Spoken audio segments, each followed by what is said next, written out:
आखिर में मैं आपको ना एक सबसे बड़ा राज बताऊंगी मेरे ज़िंदगी का। वो मैंने 3 साल घर पे गुजारे हैं। शादी के बाद 2 साल भी मैं हॉस्टल में रही हूँ।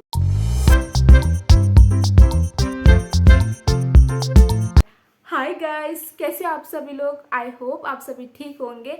आपकी डिमांड पे आज का वीडियो है। सबने वोट किया है कि मैं अपनी लाइफ की स्टोरी आपको बताऊं। लाइफ की जो स्टोरी है ना वो बहुत लंबी है, तो इसीलिए आप पहले वीडियो को लाइक कीजिए, चैनल को सब्सक्राइब कीजिए और जाके पॉपकॉर्न नहीं तो कुछ खाना लेके आइएगा, ताकि आप सुकून से बैठ के मेरी लाइफ की स्टोरी सुने। और आज के वीडियो में आपको पता चलने वाला है मेरे ज़िंदगी के बहुत सारे राज जो कि अभी तक आपको पता नहीं है। तो आप मेरे ज़िंदगी राज जानने के लिए रेडी है? अभी तक आपने चैनल को सब्सक्राइब नहीं किया तो चलो सब्सक्राइब कीजिए। और अब हम शुरू करते हैं मेरी लाइफ की खतरनाक, बहुत इंटरेस्टिंग बॉलीवुड टाइप स्टोरी।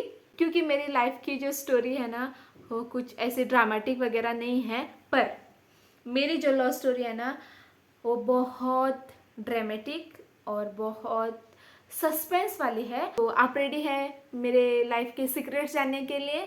आप बोलेंगे अब तो स्टार्ट करो यार, कब से सुनने का वेट कर रहे हैं हम लोग। चलो स्टार्ट करते हैं। और आखिर में मैं आपको ना एक सबसे बड़ा राज बताऊंगी मेरे ज़िंदगी का। वो जानने के लिए पूरा वीडियो देखिए अभी। तो अभी हम लोग स्टार्ट करेंगे बचपन से और मैं आपको बताऊंगी बचपन के मेरे कुछ राज। जो हमारे यहाँ से है ना उनको सबको पता है, पर जो नए जुड़े हैं, जिनको जो मुझे पर्सनली नहीं जानते हैं, उनके लिए वो राज होगा। जैसे नॉर्मल बच्चों का बचपन गुजरता है ना, वैसा ही मेरा भी बचपन गुजरा है और बहुत अच्छी तरीके से बचपन गुजरा है। मेरे बचपन की पढ़ाई इसलिए पढ़ रही हूँ क्योंकि मैंने 1st to 4th किया है गवर्नमेंट प्राइमरी स्कूल वैजावड़ा से। बात तो अभी आपको अंदाज़ा लगा होगा कि मैं कहाँ से हूँ। उसके बाद मैं आई गवर्नमेंट हाई स्कूल सरिस्तर में, जहाँ से मैंने बस 1 ही साल पढ़ाई की, क्योंकि 5th में मैंने नवोदय की एग्ज़ाम दी थी और 5th में नवोदय जाने के लिए मैंने ट्यूशन लिया था। ट्यूशन और मेरी मेहनत से मैंने वो एग्ज़ाम क्लियर की और फिर मैं 6th से लाइफ का अलग ही चैप्टर शुरू हो गया था, क्योंकि 6th से ही मैंने हॉस्टल में रहना शुरू किया था। 6 से 12 तक मैंने पढ़ाई की है JNV कानकोना से। जो भी मुझे देख रहे हैं मोस्टली आप लोग घर पे होंगे 6 to 12 तक, पर मैंने मेरा जो बचपन है, बचपन का मैंने जो पूरे स्कूलिंग की है JNV कानकोना से। इसी वजह से मेरे लिए नवोदय बहुत स्पेशल है और एक टर्निंग पॉइंट भी है मेरे लिए, क्योंकि मैंने वहाँ पे बहुत सारे लोगों को जाना, बहुत सारे लोगों की भाषा जाने, हिंदी भी वहीं से सीखी, मिलजुल के रहना। उसके बाद कैसे आपको एडजस्ट करना है, कैसे आपको इमोशनली स्ट्रांग होना है, वो मैंने वहीं से सीखा है। 12th में मैंने साइंस लिया था, तो 12th के बाद मैंने पढ़ाई की है BSc बैचलर इन साइंस। वो मैंने किया है government college of arts science and commerce Quepem से, जिसमें कानकोना के बहुत सारे लोग गए होंगे। वो मैंने 3 साल घर पे गुजारे हैं। आगे आपको पता चलेगा कि मैंने कितने साल घर पे गुजारे हैं। मैंने बस वो 3 साल घर पे गुजारे, वो भी मैं ना सुबह के 6:30 के बस से जाती थी और घर पे पहुंचती थी 5:30 बजे। मोस्ट ऑफ मेरा टाइम जो है ना कॉलेज में बीतता था, क्योंकि हमारे जो प्रैक्टिकल्स होते थे कभी कभी 4:30 बजे छूट जाते थे, कभी कभी 3:30 बजे छूट जाते थे। मेरी कॉलेज की लाइफ थी वो सबसे टफ थी मेरी लाइफ में। वो 3 सालों में मैंने ना बहुत कुछ पाया और बहुत कुछ खोया भी है। वो जो 3 साल मेरे गुजरे हैं ना कॉलेज में, मुझे, महादेव को और मेरे 2 फ्रेंड्स को ही पता है मैंने कैसे कैसे निकाले हैं। जैसे उन 3 सालों में मैं इतना इमोशनली डैमेज हो चुकी थी। जो बाल देख रहे हैं आप अभी मुझे नहीं है ना, वो सारे बाल मैंने उन 3 सालों में ही खोए हैं। और मैं इतनी मोटी नहीं थी पहले जितनी आप अभी देख रहे हैं, और मेरी वेट ऐसे बढ़ती नहीं थी। 3 सालों में कुछ ऐसा हुआ था कि उसमें मेरी वेट भी गेन हो गई, मेरे बाल भी चले गए और मैं इमोशनली डैमेज भी हो चुकी थी। वो एक फेज़ है जो मेरे लाइफ में बहुत डार्क फेज़ था। पर महादेव था इसलिए मैं संभली, नहीं तो मैं ना कब की जा चुकी होती। बाद मैं ऐसा चाहती थी कि मैं जल्दी से जल्दी एक जॉब कर लूँ और मेरी लाइफ सेटल हो जाए महादेव के साथ, इसलिए मैंने डीएलएड किया है। बहुत सारे लोग ना डीएड कहते हैं उसे, उसका एक्चुअल नाम है DElEd, diploma in elementary education, जो कि मैंने किया है आल्तो पोरोरी से, जो कि एक गवर्नमेंट कॉलेज है, वहाँ से ही किया है। वो करने के बाद ना मुझे ऐसा लगा कि आज देखो बीएससी थी तो मुझे अगर कॉलेज में पढ़ाना है बड़े स्टूडेंट्स को तो मुझे चाहिए होगा मास्टर्स। मेरे डीएलएड के बाद ना ऐसा अनाउंसमेंट हो चुका था कि अगले साल से, मतलब जिस साल मैंने डीएड किया था उसके वो बैच लास्ट बैच थी, और उसके बाद से एमएससी में ना एक एग्ज़ाम आने वाले थे, एंट्रेंस टेस्ट, जिससे हम अभी जानते हैं GUR टेस्ट से। तो मैंने सोचा अगर अभी मैंने एमएससी की तो मुझे एग्ज़ाम नहीं देनी पड़ेगी, तो मैंने इसी वजह से एमएससी में अप्लाई किया और मुझे मिला। डीएलएड की एग्ज़ाम जो है ना 19 अप्रैल या 20 अप्रैल ऐसे कुछ ख़त्म हुई थी, और बाद मेरी शादी हो गई और मई मंथ में 17 मई, उसके बाद मैं एमएससी की। ओके, और मेरा स्पेशलाइजेशन है मास्टर्स इन जूलॉजी, इसलिए अब मैंने बहुत बार आपको बोला होगा वीडियोस में कि मैं जूलॉजी पढ़ाती हूँ। तो एमएससी मैंने गोवा यूनिवर्सिटी से की है। यूनिवर्सिटी में आने जाने के लिए बहुत ट्रैवलिंग होता था घर से, तो इसीलिए मैंने सोचा कि मैं हॉस्टल में रहूँगी, तो इसी वजह से शादी के बाद 2 साल भी मैं हॉस्टल में रही हूँ।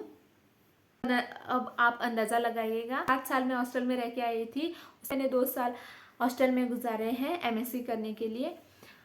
एमएससी में भी हमने बहुत सारी मस्ती की, बहुत सारे बैचमेट्स मिले, बहुत सारे नए फ्रेंड्स बने। तब तक हमारी एमएससी ख़त्म हो रही थी, तब तक GUR एग्ज़ाम आ चुकी थी। तो हमारा जो फ्रेंड सर्कल था ना, उन्होंने सोचा कि हम लोग बीएड के लिए एक फॉर्म भर लेते हैं, ऐसे ही मज़े मज़े में, हो गया तो हो गया, नहीं तो नहीं होगा। तो हमने फॉर्म भरा, हमारी जो GUR एग्ज़ाम थी ना वो भी क्लियर हो गई। मैंने सोचा कि अगर कर ली है तो बीएड करेंगे, आगे जाके मौका मिला या नहीं मिला, और जब पोस्ट आएगा तो अगर उन्होंने बोला एमएससी प्लस बीएड चाहिए तो मुझे उस पोस्ट के लिए अप्लाई करने के लिए नहीं मिलेगा। इसी वजह से मैंने लगे हाथ बीएड भी कर लिया। अभी आप सोचेंगे मेरे पास कितनी डिग्रियां हैं, तो मैं आपको समराइज करती हूँ। मेरे पास है बीएससी डिग्री, मेरे पास है डीएलएड की डिग्री, मेरे पास है एमएससी डिग्री, और मेरे पास है बीएड की डिग्री। तो इन शॉर्ट मैं पढ़ा सकती हूँ बच्चों से लेकर बड़े बच्चों तक, मतलब क्लास 1 से बीएससी तक मैं पढ़ा सकती हूँ, इतना मेरे पास क्वालिफिकेशन है। हाँ, मैंने आपको बताया नहीं मैंने बीएड कहाँ से किया। तो मैंने बीएड किया है पीएस कॉलेज फोंडा से, वहाँ से मैं आना जाना करती थी घर पे, क्योंकि मैं एमएससी के बाद ना मैं बहुत थक चुकी थी हॉस्टल में रह के। बीएड मेरा कोविड में हुआ था, तो मोस्ट ऑफ द टाइम मैं घर पे ही थी, बस एग्ज़ाम देने के लिए हम लोग कॉलेज जाते थे। तो बीएड मेरा ऐसा ही निपट गया था। और उसके बाद मैंने 1 साल टूडल हाई स्कूल में काम किया as a English teacher for primary बच्चों के लिए। प्राइमरी यानी कि 5th to 8th तक मैंने पढ़ाया है, इंग्लिश प्लस हिस्ट्री। उसके 2 साल मैंने कॉलेज में पढ़ाया है। तो मेरे सारे डिग्रियों का यूज़ हुआ है, बस मेरे बीएड डिग्री का यूज़ नहीं हुआ है, तो कोई बात नहीं, आगे जाके हो जाएगा। ये थे सारे मेरे क्वालिफिकेशन और मैंने कैसे पढ़ाई किया और कहाँ से की। तो अभी आप सबको पता चल गया होगा मैंने कहाँ कहाँ से पढ़ाई की और मैं कहाँ से हूँ भी, वो आपको अंदाज़ा लग गया होगा। अभी इसके बाद पता नहीं आगे जाके क्या करेंगे हम लोग, अगले साल अप्लाई करूँगी ज़रूर। तो ये थी मेरी अभी तक की जर्नी लाइफ की। मैंने आपको मेरा सबसे डार्क फेज जो है ना कॉलेज का वो मैंने नहीं बताया, ऑलरेडी आपने डिमांड किया है हमारी लव स्टोरी आपको बताइए, तब मैं आपको वो डार्क फेज के बारे में बताऊंगी, क्योंकि मेरी लव लाइफ और मेरी कॉलेज लाइफ बहुत ज़्यादा कनेक्टेड है। इसी वजह से लव लाइफ आपको बताऊंगी, तब मैं आपको बताऊंगी वो मेरा सबसे डार्क फेज कैसा गुजरा। जैसे आपने देखा मेरे ज़िंदगी के बहुत सारे साल मैंने हॉस्टल में गुजारे हैं बहुत सारे लोगों के साथ। तो मुझे ना कहीं जाने के लिए और कहीं रहने के लिए कुछ ऐसा एक्स्ट्रा करना नहीं पड़ता और मुझे कोई प्रॉब्लम नहीं होती है, क्योंकि मैं पहले से बहुत सारे लोगों के साथ रह के आई हूँ। पहले ना मैं बहुत गुस्सा करती थी, मतलब मेरा गुस्सा ना यहाँ पे रहता था, नाक पे ही। जैसे किसी ने कुछ बोला ना, फटक से आंसर नहीं देती थी, मैं वो गुस्सा अंदर ही अंदर रखती थी। और अभी मेरे लाइफ में ऐसा मोड़ आ चुका है कि अगर मैं किसी ने भी कुछ भी कहा ना, मुझे कुछ फ़र्क नहीं पड़ता है और मैं उसको दिल पे नहीं लेती हूँ। मुझे ऐसा लगता है कि सामने वाला कह रहा है ना, वो अपने हिसाब से अपने थॉट से कह रहा है, आपके बारे में पता नहीं है, ना ही आप वो डिसीजन किस हाल में लिया है वो पता नहीं है। तो इसीलिए मैं ना, अगर किसी ने कुछ कहा मैं बस चुप रहती हूँ और शांत रहती हूँ। यही मैंने लाइफ से सीखा है। अगर आपको कोई कुछ कह रहा है ना, तो आप चुप रहिएगा, सामने वाले को जितना बोलना है वो बोलने दीजिएगा। वो एक टाइम के बाद चुप हो जाएगा, तब आप ऐसा समझो कि वो एग्जिस्ट नहीं करता था, आपने कुछ आवाज़ सुनी है, वो आवाज़ अभी चली गई है। अभी लाइफ कुछ ऐसे चल रही है, किसी का मत सुनो, जो आपको करना है वो करो। लोग बोलते रहेंगे, वो लोगों को बोलने दीजिएगा, एक दिन लोग भी चुप हो जाएंगे।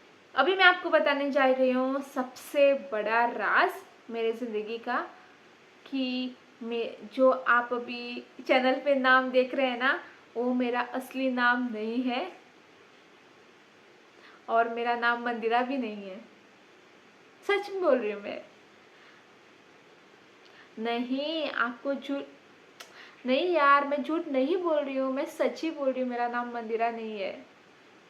ये मैंने बस चैनल के लिए रखा है, सच में मेरा नाम मंदिरा नहीं है। तो क्या मैं बताऊँ मेरा नाम क्या है आपको? नहीं, आप लोग इतना मुझे सपोर्ट करते हैं तो मैं आपको बता देती हूँ। मेरा नाम है दीक्षिता और शादी के बाद मेरा नाम है मंदिरा, इसीलिए चैनल का नाम है मंदिरा। समझ में आया? ये सबसे बड़ा राज था। बहुत सारे लोग मुझे अभी भी उसी नाम से जानते हैं और आप लोग जो वीडियो देख रहे हैं वो जानते हैं मुझे मंदिरा नाम से मुझे कोई प्रॉब्लम नहीं थी और ये नाम से भी मुझे कोई प्रॉब्लम नहीं है। मुझे बहुत अच्छे लगते हैं और मुझे किसी भी नाम से पुकारो तो भी कोई प्रॉब्लम नहीं है। तो ये थी मेरी लाइफ की जर्नी और जो मेरे लाइफ का टर्निंग पॉइंट था और जो मेरा डार्केस्ट फेज था लाइफ का, वो भी मैं आपको बताऊंगी। डील किया था मैंने और क्या उससे उबर चुकी हूँ अभी, तो बताऊंगी जब मेरी लव स्टोरी मैं आपको बताऊंगी तब डिटेल में। तो आज के वीडियो के लिए इतना ही, मिलते हैं आपको नेक्स्ट वीडियो में। आप मुझे बताना कि आपको नेक्स्ट वीडियो कौन सा चाहिए से और कौन से वीडियो चाहते हैं। तो मिलते हैं आपको नेक्स्ट वीडियो में, तब तक के लिए बाय। अपना ख्याल रखना और हमारे चैनल को सब्सक्राइब करना।